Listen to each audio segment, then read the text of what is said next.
ਵੈਦ ਜੀ ਸੁੱਕੀ ਖੰਘ ਬਹੁਤ ਲੋਕਾਂ ਨੂੰ ਹੋ ਰਹੀ ਆ ਤੇ ਗਲਾ ਬਹੁਤ ਜ਼ਿਆਦਾ ਸਟੱਕੀ ਰਹਿੰਦਾ, ਇਦਾਂ ਲੱਗਦਾ ਇਦਾਂ ਗਲੇ 'ਚ ਕੁਝ ਫਸਿਆ ਹੋਇਆ। ਇਹ ਕੀ ਕਾਰਨ ਹੋ ਸਕਦੇ ਨੇ? ਇਸ ਦਾ ਮੁੱਖ ਕਾਰਨ ਹੈ GERD, ਗੈਸਟ੍ਰੋਇਸੋਫੇਜੀਅਲ ਰਿਫਲਕਸ ਡਿਜ਼ੀਜ਼।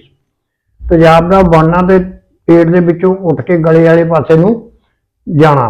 ਜਦੋਂ ਤੇਜ਼ਾਬ ਰਿਫਲੈਕਸ ਹੁੰਦਾ ਹੈ, ਗਲੇ ਵਾਲੇ ਪਾਸੇ ਨੂੰ ਜਾਂਦਾ ਹੈ ਤੇ ਉਸਦੀ ਡ੍ਰੌਪਲੇਟਿੰਗ ਹੁੰਦੀ ਹੈ, ਉਹ ਸਾਡੀ ਸਾਹ ਨਲੀ ਵਿੱਚ ਡਿੱਗਣਾ ਸ਼ੁਰੂ ਹੋ ਜਾਂਦਾ ਹੈ ਤੇ ਉਸ ਦੇ ਨਾਲ ਸਾਡੇ ਫੇਫੜਿਆਂ ਤੇ ਜੋ ਹੈ ਔਰ ਸਾਡੀ ਟਰੈਕੀਆ ਜੋ ਹੈ ਸਾਹ ਨਲੀ ਉਹਦੇ ਵਿੱਚ ਇਰੀਟੇਸ਼ਨ ਹੁੰਦੀ ਹੈ ਤੇ ਸਾਨੂੰ ਜੋ ਸੁੱਕੀ ਖੰਘ ਦੀ ਸ਼ਿਕਾਇਤ ਹੁੰਦੀ ਹੈ।